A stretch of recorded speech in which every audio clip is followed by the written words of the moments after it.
Yes. Well, hi, everybody, and welcome to the Cultural Studies podcast. My name is Toby Miller, and my guest today is, Celene Reynolds at Stanford University. well, Prof. Reynolds. It's wonderful to be speaking to you. I've already commented on your fantastic spectacles. For people who are listening, would you mind just telling us what that color design is?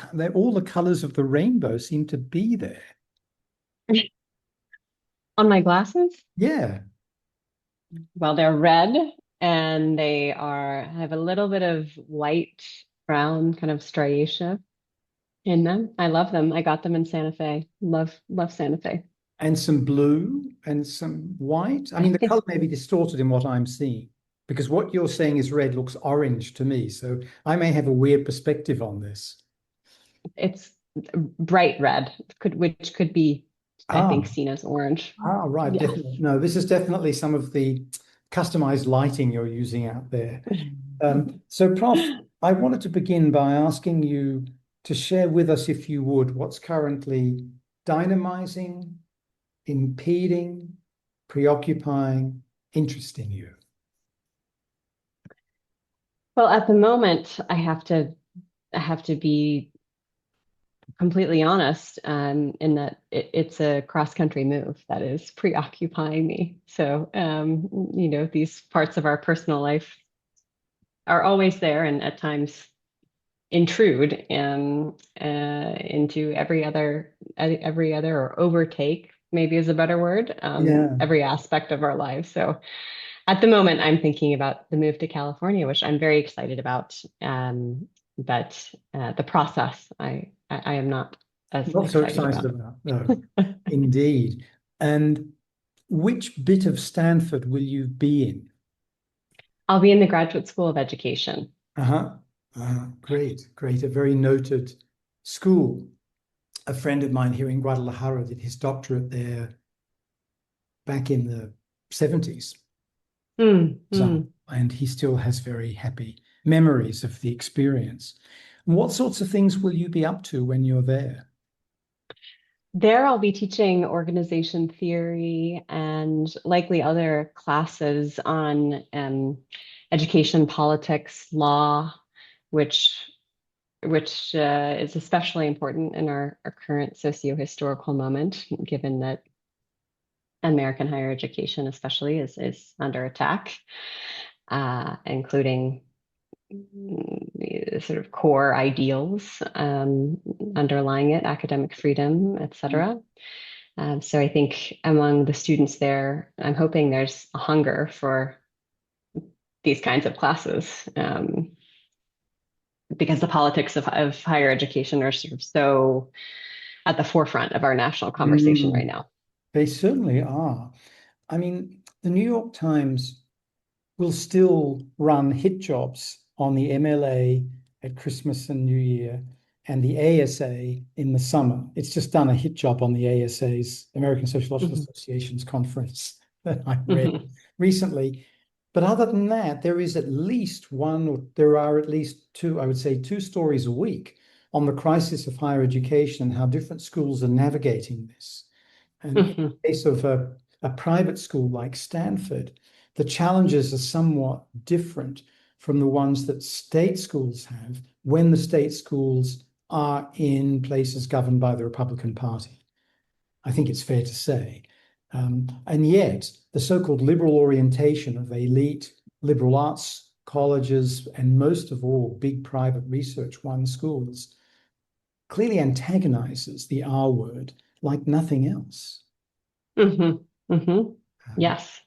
Yes. And in the Republican states, obviously there are state politics that have been, that have persisted over many decades that aren't going to disappear once we have a different federal administration. But it just these universities are some of the best parts of these states. In mhm. Indiana, I'm leaving Indiana University. It's a wonderful, wonderful place. Mm. Um, uh, in a number of respects. I mean, obviously intellectually, but also for the economy. So um, for the state economy, I really hope that I really hope that this will pass, that we will make it through this. Oh, absolutely. And when you think about, I guess Indiana would be a land grant university, Mhm. which are Uh, I don't know if I think it is. Purdue for sure is. Purdue Purdue. is the. But Mhm, the thing is, around the time of the Civil War and afterwards, so in the 19th century, the federal government used a lot of the territory to which it laid claim to hand over to states spaces for what would become these amazing Research One mhm, institutions. And really, they were points of pride for state governments, for states, whether it was Alabama or California. And these places were massively supported on a bipartisan basis for a mhm. very, very long time. And so what we're seeing really is quite extraordinary, really quite extraordinary. So that puts us on to the question of the federal government and higher education, and to your pretty new book, which I must admit I haven't read, being where I am. It's not the case that we get access by and large to English language scholarly books. Unlawful Advances, a great title, How Thank you. Feminists Transformed Title IX. So, can you give us the scoop on Title IX and on what we should do about unlawful advances made by feminists? Well, the unlawful, well, that's right. It's a double entendre. It's the unlawful advances that the lawful advances rather that the feminists made, and then the unlawful advances that they were subjected to. Yeah. Um, yeah, so the book is about Title IX, the U.S. civil rights law that bars sex discrimination in American schools and educational programs more generally. So it promises that regardless of sex, everyone can pursue their right to education, to Mm. pursue, they're entitled to equal opportunity in education. And how sex discrimination has been defined since 1972, when the law was passed, has changed. Um, and that is sort of one of the issues, one of the questions that the book takes up, specifically with respect to sexual harassment. So sexual harassment, when the law was passed in 1972, wasn't recognized as a form of sex discrimination. It was rather accepted as part of university life for women. Um, and the book tells the story of how this misconduct came to be understood, not just as a part of life for women in the academy, but rather not a part of life, but something that was illegal, an illegal form of sex discrimination that inhibited the right to equal educational opportunity. So that's really the core question that the book takes up. And in answering it, I really, speak to kind of much broader questions about how it is we come to define and redefine what counts as inequality or what counts as discrimination in this country at different historical moments. And particularly how it is that everyday people can affect these really, really large scale transformations in our institutions, in law, and also in education. So the book traces the shift in the law, but it also traces a major shift in university governance. In that, um, now in American colleges and universities, there are dedicated bureaucracies, bureaucratic structures and processes for handling sexual harassment complaints.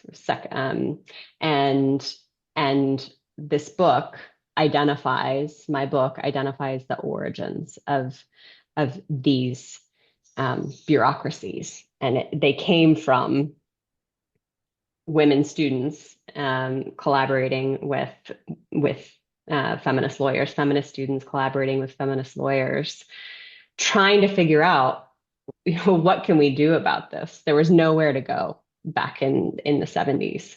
There was nothing formal to do about this, to do about sexual harassment if one had experienced it. And they really advocated for, they demanded formal rules and processes for addressing allegations. Now, Prof, I read a while ago that the actual term sexual harassment was coined in the New York Times in 1980. I don't know whether that's right, but I'm aware that the genealogy that you're using, because I read a terrific article that you co-authored in the American Journal of Sociology, sees discussions about this occurring under the umbrella of Title IX in the 70s. So can you help me out on that one? Were they using Yeah. that syntagm, sexual harassment? Yes, yes. Oh, So they were. the book, yeah, so the book actually tackles three different, it sort of traces the this transformation in Title IX in three different university sites. So three different universities: Cornell, Yale, and Berkeley. And Cornell is where the term sexual harassment was coined Ah, okay. in 1974. And it wasn't within the context of Title IX at all. And excuse me, um, it was it was actually within the context of women's work. So it wasn't sort of being used to understand women's experiences in education, but rather women's experiences in the workplace. So Title IX regulates schools. There's another law called Title VII, which regulates workplaces. So similar prohibitions against sex discrimination. Um, so at Cornell in the mid 1970s, there was this really interesting academic program called the Human Affairs Program, and it was started in the wake of the Vietnam War. And the whole point of it was to teach Cornellians how to organize their communities. So to give them kind of the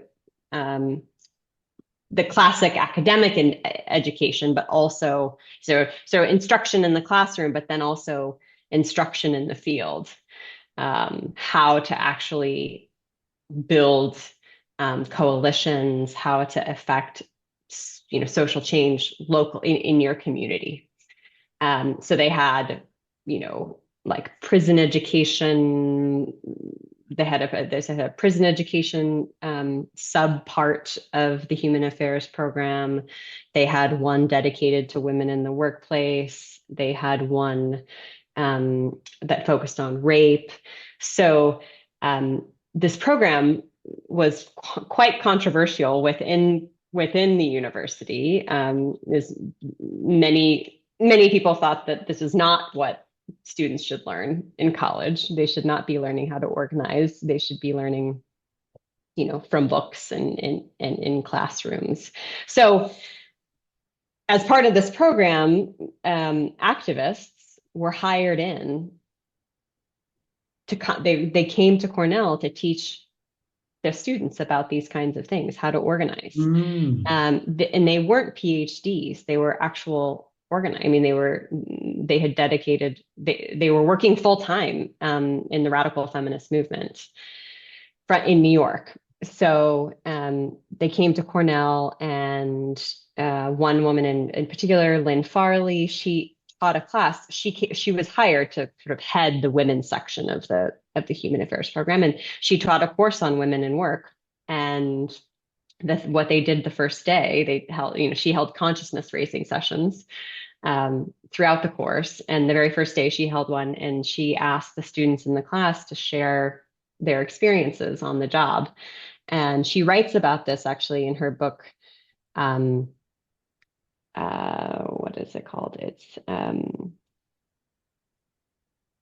now it's escaping me. I'll think of it in just a moment, but yeah, sexual harassment. It published prior to Catherine McKinnon's very important book, Sexual Harassment of Women in the Right. Workplace, which laid out sort of the legal theory for why sexual harassment is unlawful sex discrimination at work. Um, Sexual Shakedown was the name of it. Lynn Farley's book is called Sexual Sexual Shakedown. shakedown. Wow. Yes, yeah, Sexual Shakedown. And she recounts this consciousness raising session. And she said, across all of these stories, there was this pattern that emerged, and the term sexual harassment just about as best captured it as so it was, the term itself, a new category, right? They're like developing this new category for behavior, for interactions, for encounters, um, came from this consciousness raising session. Wow. And Prof, when this, in a sense, somewhat innovative use of Title IX came into discussion, was this feminists against the rest, or did universities and the feds pick up on this issue in an Right. open-hearted way? The latter. So once the term is coined at Cornell, so the women at Cornell were not so focused on sexual harassment in education. They were focused on sexual harassment in the workplace. Um, However, Catherine McKinnon, who would later become a renowned feminist legal scholar, she was plugged into many feminist groups across the country already. At the time, she was a graduate student at Yale in political science, and she had visited Ithaca, where Cornell is, for a women's music festival, and put her name on the mailing list for for the women's section of the Human Affairs program.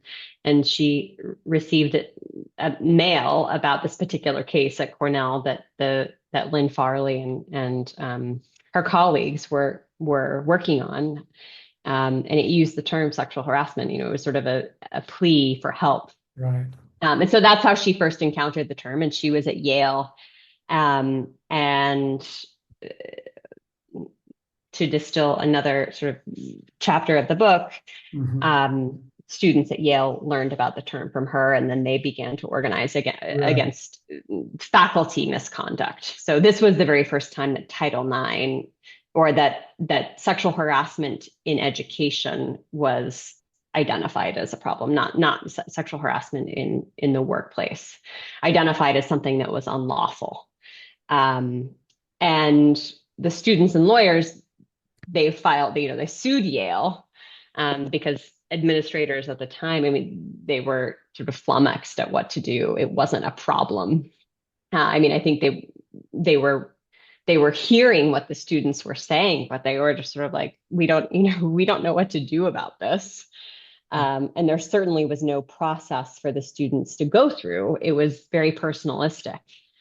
So they sued Yale, and one of the judges, the judge who actually heard the motion to dismiss, so the Yale students and lawyers sued Yale, and then Yale's representation said, there are no grounds for this case. It should be dismissed.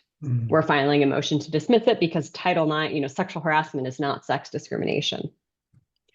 And the judge who decided this motion to dismiss said, look, it's 1977. The law was passed in 1972. This is a really huge door to close if we say that this kind of misconduct isn't discriminatory. And he allowed one woman. There were 5 plaintiffs, but he allowed one of their claims to proceed. So he dismissed all of the claims except hers. And in recognizing, in doing that, he wrote in his decision, like, it's perfectly reasonable to maintain that this kind of misconduct is sex discrimination. So to answer your question, the courts and then later the federal government were responsive to feminist students and lawyers' interpretation of the law, and accepted it in a way uh, as as a viable application of the law. Now, as I said, the Yale women lost their case in the end, but recognition of this kind of discrimination, this kind of misbehavior as unlawful was really important. Mhm. I believe it's still important. I mean, of course, it's still happening, and Mhm. the policies and procedures that are in place currently to try to address this problem have fallen short in many respects. And they're not serving students as well as they should. They're not serving the accused as well as they should. They're not serving universities as well as they should. However, it's important that we now have this recognition, this sort of shared understanding of this behavior as illegal, as an infringement of your right to equal educational opportunity. And also, there is somewhere to go. When I interviewed these women who were pushing for this change in the 70s and 80s, they were like so emphatic.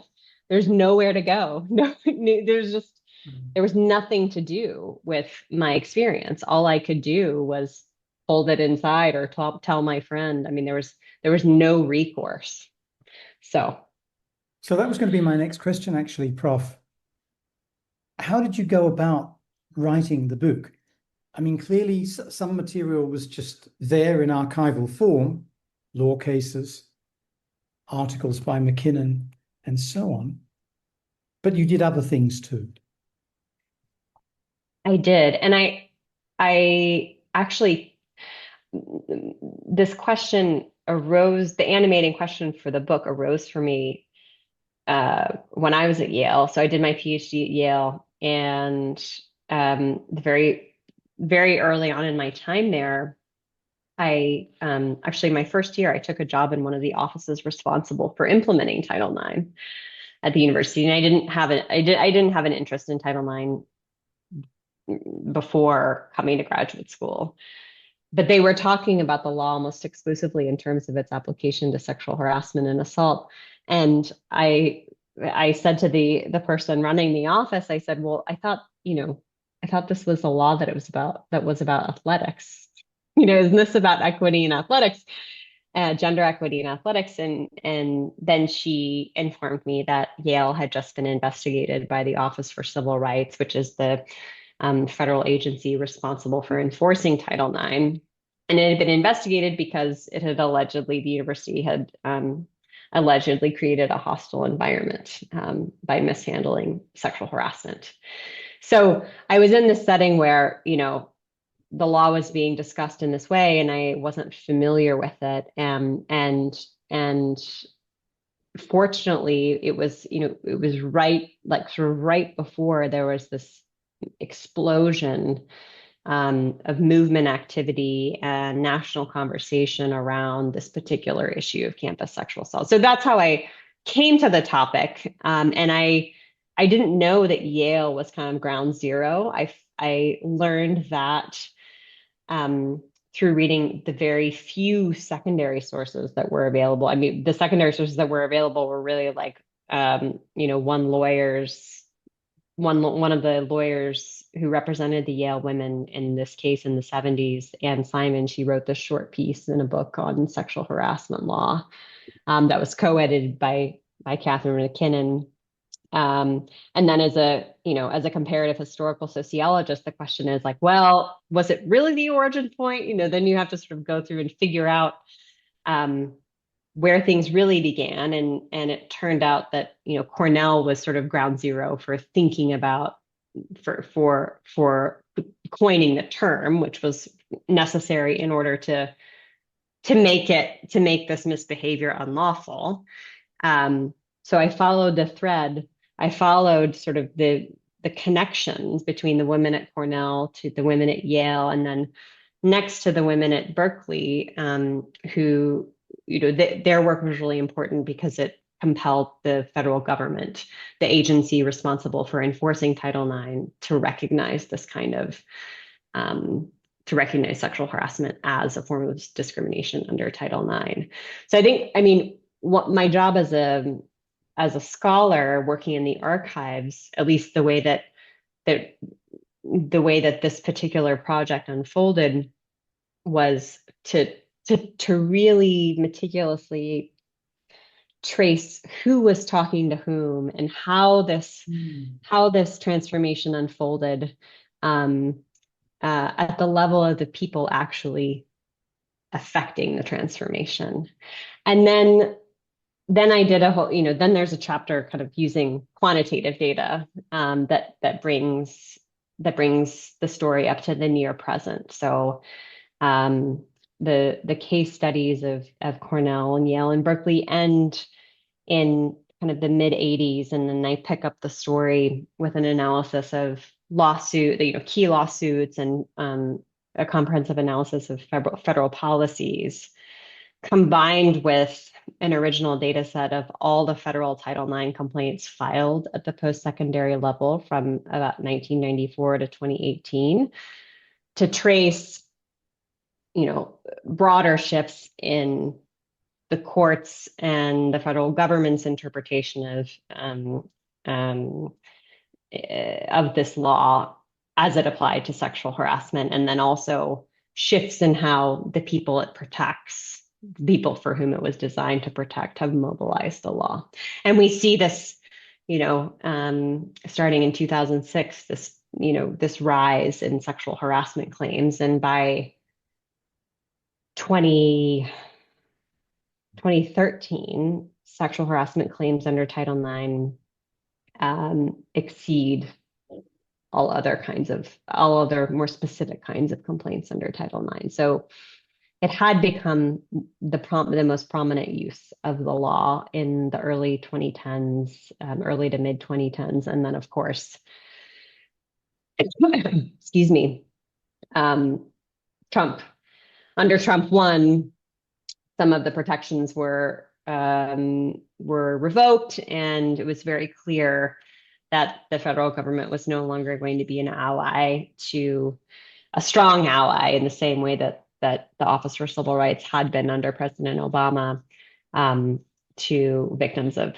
sexual harassment on campus. So I think that suppressed complaints, because who's going to turn to the federal government if you don't see them as an ally? Worth noting here that for decades, much of the Republican Party has been opposed to there being a federal Department of Education, and has been opposed to there being federal legislation about education on the grounds that this should all be a state's right. Yeah? Prof, you're frozen. You were frozen there for a second.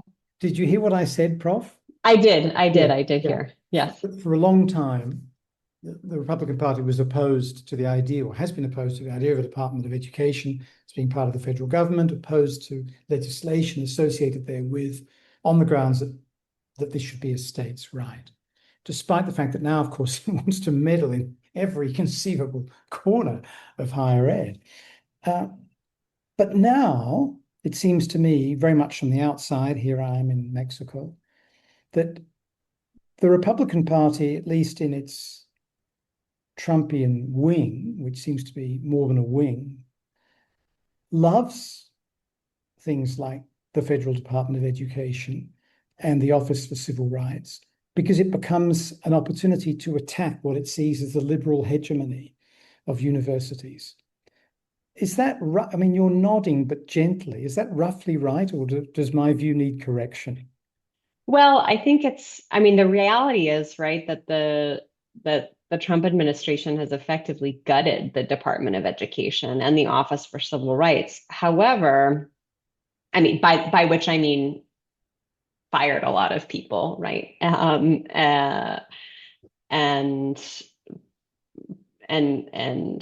radically reduced the budget. It has sort of taken on particular forms of discrimination as priorities, in the same way that under President Obama, campus sexual assaults became sort of a flagship issue for the Department of Education in terms of enforcing civil rights. under Trump, it's anti-Semitism currently, and it has sort of strategically deployed the Office for Civil Rights in the name of protecting students, Jewish students' rights. So I think that it's really interesting, sort of how the Office for Civil Rights has been strategically deployed across different administrations. It is a fascinating topic for discussion, and I think like the template is similar. Yeah, right. The template is similar across the two, and according to the regulations implementing the law, and the statute. So the statute itself gives the Department of Education power to interpret and enforce the law. And actually, the statute offers very little specificity as to what exactly that means. Like, what does sex discrimination mean? What does it mean to comply with the law? And so the Office for Civil Rights exercises its discretion. And as an executive, as the Department of Ed is in the executive branch, so its priorities do shift with shifts in the presidential administration. So it is a really it's that Trump has, as I said, gutted it, but then also kind of strategically deployed it. And we see this also with the EEOC, the Equal Employment Opportunity Commission. I don't know if you may not have, maybe you did see this, but the current director, so the Equal Employment Opportunity Commission enforces Title VII, which is the U.S. civil rights law barring discrimination in employment on the basis of race, sex, national origin. And she distributed this announcement that said something like, if you're a white man in the workplace and feel like you've experienced discrimination, we want you to speak up and file a complaint. So, I mean, it's just, his administration has really I'm thinking pulled back, but that's too needs gutted is really like the best way. I mean, he's just completely eliminated these offices. Essentially, there's very few people it's a skeleton crew working at these places, and yet he has them pursuing these other sort of civil, quote unquote, civil rights aims. It's noteworthy that although the Democrats were in control of Congress, Title IX, for example, a lot of these initiatives occurred, or at least continued, under the Nixon administration from 69 to 74, a Republican administration, and were in some sense allowed to expand their purview. And yet we can see the roots of Republican dislike of liberal intellectual culture way back when, under Nixon, they tried to get at the liberal foundations, Rockefeller, Arthur, etc., lost because there was a similarly liberal Supreme Court. And they were obsessive about public broadcasting and so on, and worried about the direction of the National Endowment for the Humanities and the National Endowment for the Arts, but they didn't actually undercut them all in the way that has systematically been done in this administration, more than occurred under Reagan, more than occurred under the Bush. Yes. So this is a distinct block of reactionary intellectuals trying to break down a liberal hegemony that often became something that more radical critics were able to make use of in the interest of progressive politics. I mean, not that opposing sexual harassment should be progressive or liberal, but let's face it, it is. Yeah. It is. It is. And I mean, yes. Also, Nixon signed Title IX into law, Yeah, exactly. which is, yeah. Yeah. Um, it's, yeah. Um, uh, Now I think now the unspeakable has become speakable, Mm. basically. Yeah, yeah. Whereas before, perhaps there were pushback against these kinds of, enhanced protections for um, victims of campus sexual assault may have been criticized because they some key sort of key criticisms of an Obama guidance document in 2011 were, for example, that it violated due process rights, right? And I think that is and was a defensible criticism of that guidance. However, I think among some, but not all of those critics, there is this deep misogyny or belief in, or I don't know, there's a resistance to bodily autonomy, women in particular, women's bodily autonomy.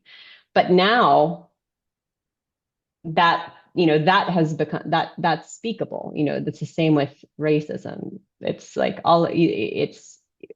it can be blatant now, whereas before, Mm. in this example I'm just referencing, it was maybe veiled under the argument that due process rights had to be protected, which Oh, is, as I said, a legitimate argument. Um, but for some of the people who were advancing it, it was really this kind of guise. oh, sure. And the Republican Party is using feminisms or feminism as their or its friend by the critique of trans people and the desire to make sure that the advantages that, or sorry, the disadvantages that women experience in so many realms of life be areas that get special protection or consideration, that these should not be available to trans women, right? Yes. So we can see this coming out again in the area of sports that you touched on briefly, but also right across human life in the United States, including the military.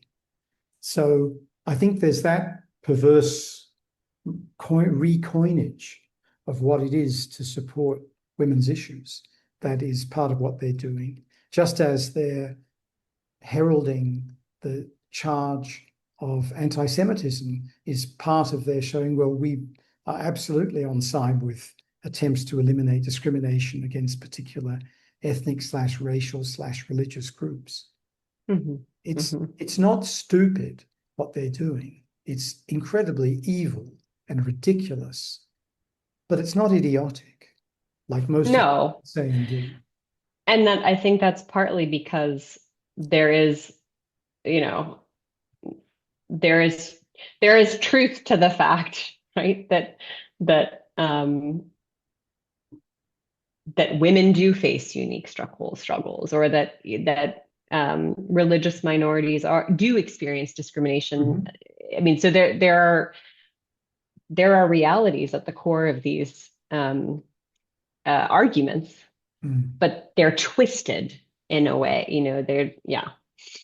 Um, Uh, Anything more we should discuss from the book, Prof, before I go on to asking you about a couple of articles of yours that I've read?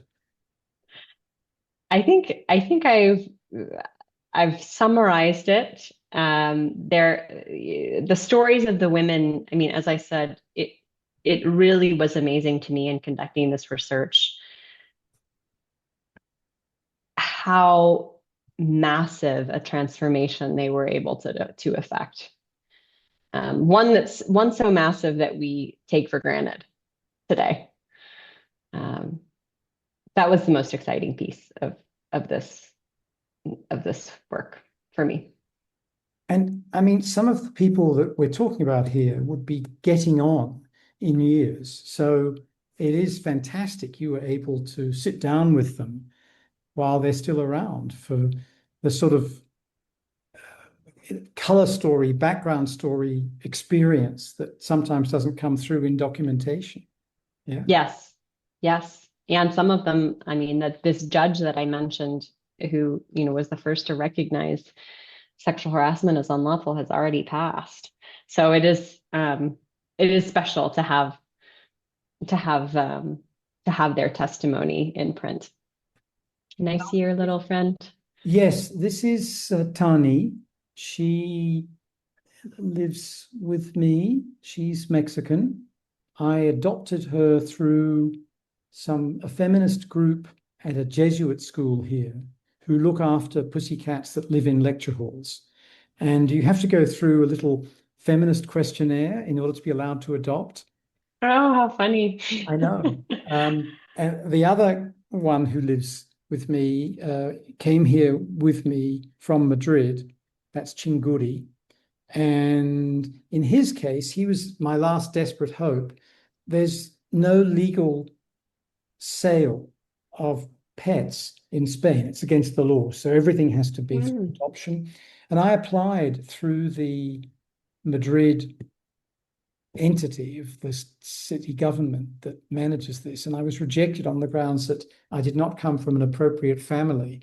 So, Wow. yeah, I met this bizarre couple who have at any one time between 13 and 15 city cats that they just pick up and adopt and then give to people. And Wow. I got him. So, we've mentioned, in a sense, sexual identities without actually using that term. And that gets me on to asking about something that I'd never heard of until I read your article on the lascivious costume ball. This sounds absolutely fantastic. Tell me you've been to it. Well, I did do some field work. There it was revived. So the lascivious costume ball happened at the University of Chicago in the 70s and 80s. And when I was there at the university for a short time, had discovered this event that happened, and did archival research, and spoke with people who went to it, Mm. and who oversaw it. But also when I was there was a revival, but it was quite different in that it had, corporate sponsors. Ah, well, what I think Uh, one of the points of your article is that it got domesticated pretty quickly. it did. Yes, yes. And it came to represent, for, I don't know, for audience members who aren't familiar with the University of Chicago, but one of their kind of mottos is it's where fun goes to die. And it, this event was basically it was an event where there was a sliding scale for admission. The fewer clothes you wore, the less you paid. Ah, ah, ah. And people went as all kinds of things. There was um, someone who went covered in peanut butter, supposedly, that And that nothing several else. people, and nothing else. Yeah. And there was a king and queen, I think, or maybe there was just a queen of the ball. But it was this quite, it emerged, I think, as part of this world turns upside down moment in the 60s and early 70s. Um, but it was overtaken by the administration. It was sort of absorbed into the quirky but intellectual character Ah, ah, ah. of the university. So there Yeah, were more and yeah. more men wearing three-piece suits with repaired shoulder parts to the coats who were turning up, and fewer people appearing in peanut butter. I'm presuming that by the time they left the ball that night, there was either much less peanut butter or it had become caked onto their person. Yes, it sounds very unpleasant. I don't know. How do you get it off, so to speak? Anyway, but this domestication, did that occur because of controversy? I think it did create some frustrations for Hmm. the administration, for sure. But it it And I think that that's part of why it was kind of absorbed.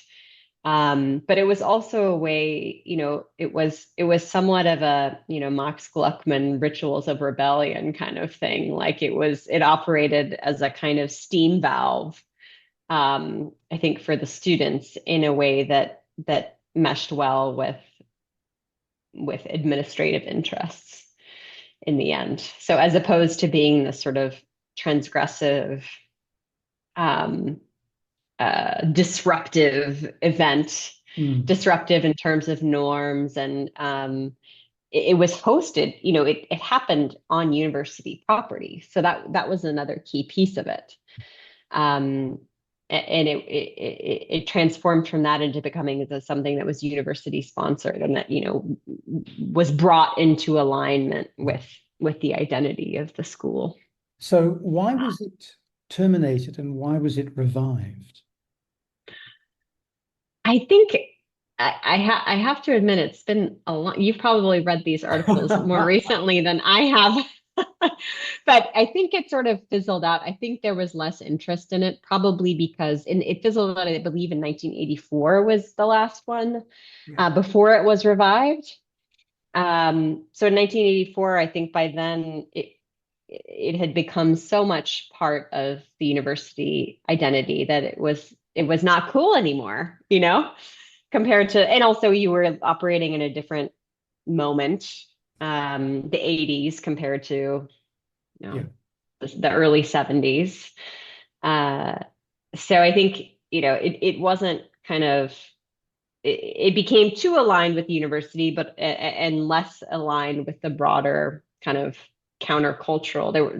moment. And presumably there was a queer element to it, and HIV was already becoming a moral panic by 84. Yes. I mean, that may have been part I of it. think that might have been part of it too. Yeah, yeah. Yes. May have been in people's minds, if not on paper. So when you went back, Prof, were you disappointed, inspired? What was it like going to the renewed ball?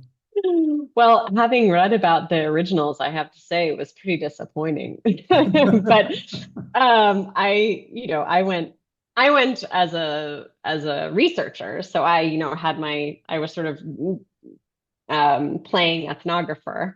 And Ah. so I was going to observe and see, what it was like. Um, So did you and have it a was, pen and a clipboard to no, identify? no, no, not that much more, I had a little notebook and I don't remember if I was taking notes while actually, I was, watching things. Probably not. I think I took my notes afterwards, or, go into the bathroom and write some notes down. But I remember they had a fashion show. And it was sponsored by, I think, American Airlines, maybe, or at Mhm, least that mhm. was Yeah. on the poster.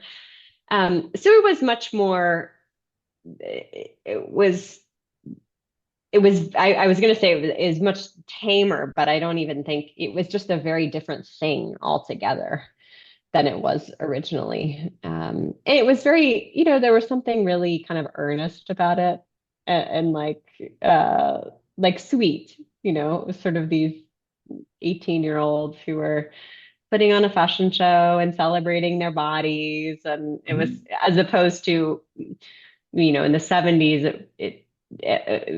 at least the archival documentation of it, and interviews with people, the interviews with folks I did with people who attended it, there was this real sense that it was pretty disruptive. Mm.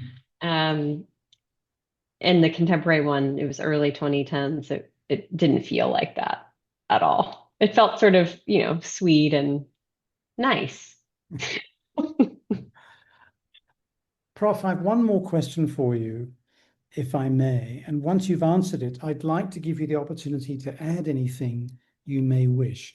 That could take the form of going over terrain we've already covered, where there's something more you'd like to say, or it might take the form of something entirely new that we haven't yet touched on. Does that sound okay as a way of bringing things gently to a close That sounds great.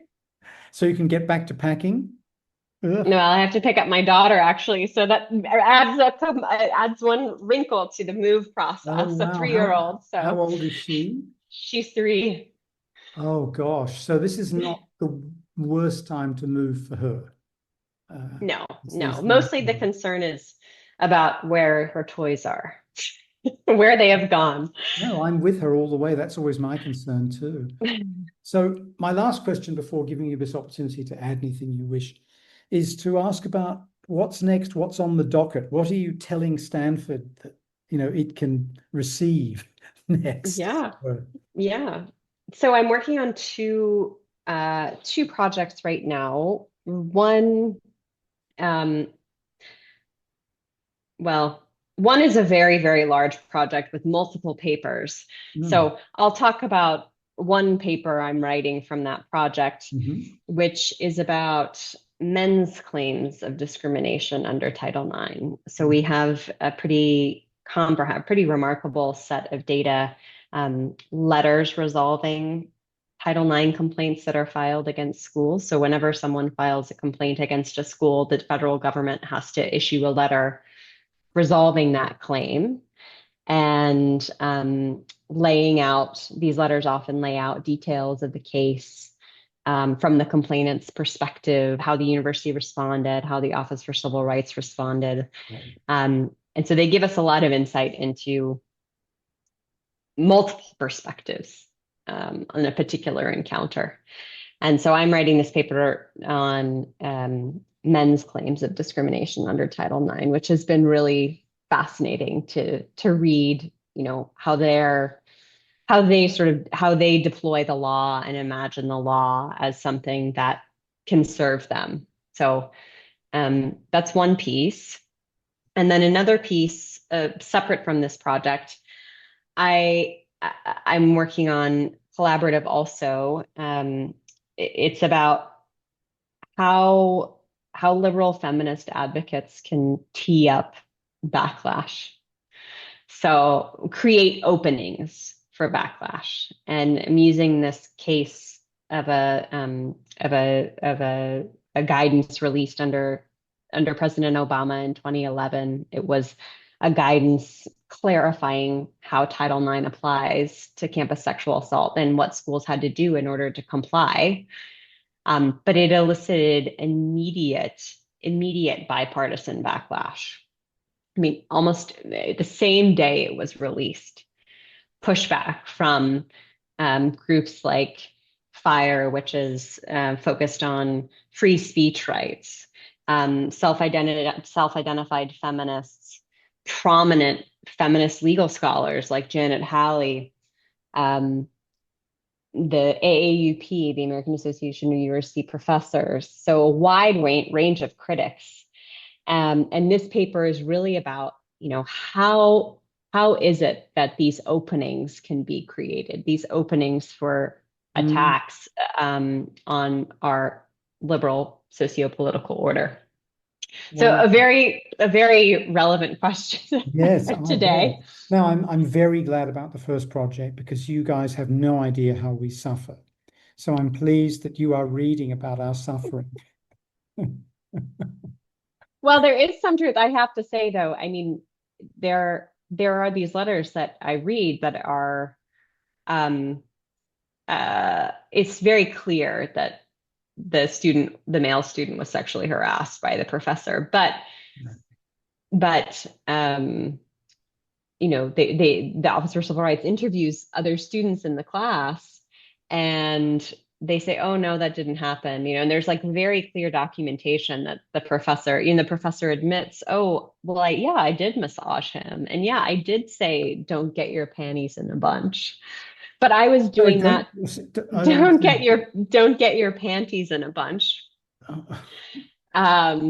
But I was saying that for classroom management. So hmm. I think like that's one way in which we see Yeah, gendered power yeah.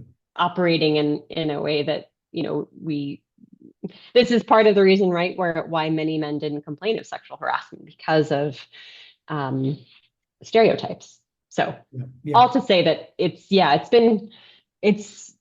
that paper has been really interesting to work on because we don't have a lot of we don't have a lot of we don't have a great sense of the sort of everyday guys experience, right? We have this sense of people like JD Vance and President Trump who, talk about white male victimization all the time. But and there are some cases in the data that suggests that there's something going on like that, but there are overwhelmingly more cases where it seems something happened. No, for sure. Yeah. So, but in all seriousness, that is going to be very important work, and as it does fit in with our discussion about how there's a flipping of the intention and the earlier application of Title IX on the part of the reactionary right. And as you say, some of this may be credible in legal terms, but Hmm. it is certainly trying to do down anything that smacks of feminism, of liberalism, let alone of truly progressive politics. So, Prof, to conclude, anything you'd like to add? As I said, that might take the form of talking about something we haven't discussed, or it might mean going over some of the trajectory that we've traversed, where there's something more you'd like to say. I think we've had a great conversation. It's been a lot of fun. And I I hope folks have a chance to read the book. There's a short piece kind of distilling the core argument in a magazine called Contexts, which should be publicly available relatively soon. I think it was available for a short time, and then there's an embargo for a year, and then it becomes available again. But if any audience members, if any audience members wish to get copies, feel free to reach out to me. I'd be happy to help. Lovely. Well, thank you so, so much. It's been wonderful chatting. I feel as though I've learned a lot. And please tell your daughter she's not alone in worrying about toys when it comes to big moves. I will tell her. Happy days. Thank you so much.